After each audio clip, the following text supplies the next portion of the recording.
Hai sahabat tukang kepo, masih bersama saya kembali. Semoga kalian diberi kesehatan panjang umur dan rezeki yang melimpah. Di sini si tukang kepo akan berbagi-bagi pengetahuan mengenai satwa langka. Sekarang saya akan membahas tentang keunikan komodo, hewan satu-satunya di bumi ini yang dapat ditemukan di negeri kita. Indonesia adalah negara kepulauan-kepulauan yang sangat besar di dunia, dan beraneka ragam suku bangsa, dan juga satwa-satwa yang ada di dalamnya. Pulau Komodo dan sekitarnya menjadi satu-satunya habitat asli di mana kadal tua raksasa ini tinggal dan berkembang biak.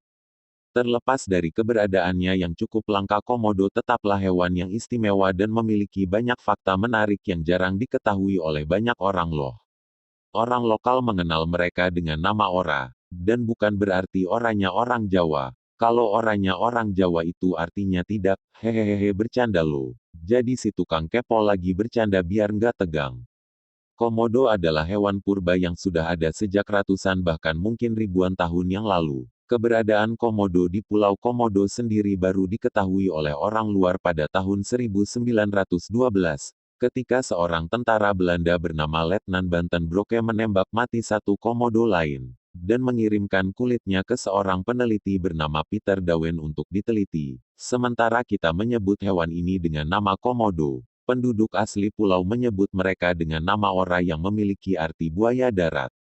Bukan hanya ular, komodo ternyata juga memiliki bisa mematikan. Beberapa tahun yang lalu para peneliti percaya bahwa komodo memiliki air liur yang mematikan, dan bisa membunuh seekor kerbau hanya dalam satu gigitan. Faktanya air liur komodo hanya memiliki sedikit bakteri. Alih-alih membunuh mangsa dengan air liur, komodo sebenarnya membunuh mangsa mereka dengan bisa atau racun yang dia miliki. Bisa ini disimpan di kelenjar racun yang terletak di rahang bawah. Setelah komodo menggigit mangsa hingga terluka, dia akan menyuntikkan racun lewat lidahnya yang berbisa. Meski luka akibat gigitan komodo tidak terlalu parah, tapi racun yang menyebar lewat luka gigitan sanggup membuat hewan maupun manusia kehilangan banyak darah, kelumpuhan, kerusakan jaringan, disertai dengan rasa sakit yang luar biasa, sebelum akhirnya ambruk ke tanah dan jadi santapan komodo. Mereka bisa mengkonsumsi makanan hingga 80% bobot tubuhnya. Seekor komodo bisa mencapai ukuran 2,7 sampai 3 meter, dengan bobot mencapai 116 kg. Bukan hanya memiliki tubuh yang besar, kadal purba ini juga memiliki selera makan yang besar. Komodo memiliki rahang yang elastis dan membuat mereka bisa menelan mangsa yang memiliki bobot 80% dari bobot tubuhnya sendiri. Meski mampu menelan seekor kambing bulat-bulat, tapi komodo memiliki sistem pencernaan yang sangat lambat. Setelah makan besar mereka akan berjemur di bawah sinar matahari, untuk mempercepat proses pencernaan. Jika proses tersebut selesai, komodo akan memuntahkan kembali sisa makanan, seperti tanduk gigi, atau rambut mangsa yang tidak bisa dicerna. Intensitas berburu komodo bergantung seberapa besar mangsa yang dia dapatkan. Semakin besar mangsanya maka akan semakin jarang komodo berburu. Umumnya seekor komodo hanya perlu makan 1 kali sebulan.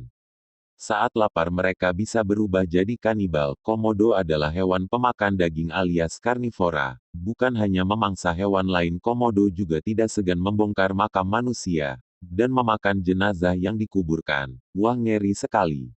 Seekor komodo dewasa bisa saja menyerang dan memakan komodo yang lebih kecil, jika mereka sedang lapar. Dan yang lebih parah adalah komodo dewasa juga tidak segan untuk memakan bayi mereka sendiri setelah lahir. Wah sahabat tukang kepo, beruntung kita terlahir jadi manusia, coba kalau terlahir jadi bayi komodo udah beda ceritanya. Bayi komodo bersembunyi dari orang tuanya, karena kebiasaan saling memakan satu sama lain. Biasanya bayi komodo yang lebih muda akan kabur sejauh mungkin dari komodo dewasa. Berbeda dengan komodo dewasa, komodo yang masih muda bisa memanjat pohon dan bersembunyi di atas pohon, dan baru benar-benar turun ke tanah setelah usianya 4 tahun. Cara lain adalah dengan berguling di atas kotoran mereka atau kotoran milik komodo lain. Ini dilakukan untuk menyelamatkan bau tubuhnya dari komodo dewasa.